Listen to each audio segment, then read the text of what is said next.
అధ్యాయం.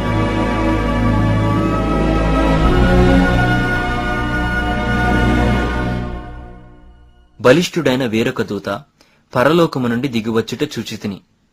ఆయన మేఘము ధరించుకొని ఉండెను. ఆయన శిరస్సు మీద ఇంద్రధనస్సుండెను.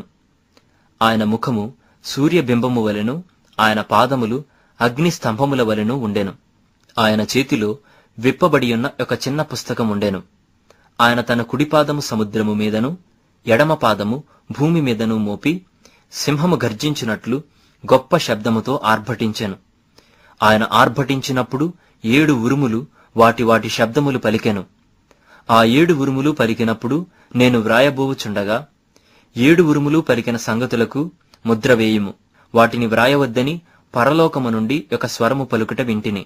మరియు సముద్రము మీదను భూమి మీదను నిలిచియుండగా నేను చూచిన ఆ దూత తన కుడిచెయ్యి ఆకాశము తట్టు ఎత్తి పరలోకమును అందులో ఉన్న వాటిని, భూమిని అందులో ఉన్న వాటిని, సముద్రమును అందులో ఉన్న వాటిని సృష్టించి యుగ యుగములు జీవించుచున్న వాని తోడు ఒట్టిపెట్టుకొని ఇక ఆలస్యముండదు గాని 7వ దూత పలుకు దినములలో అతడు బూర ఊదబోవుచుండగా దేవుడు తన దాసులకు ప్రవక్తలకు తెలిపిన స్వార్థ ప్రకారము దేవుని మర్మము సమాప్తమగునని చెప్పాను.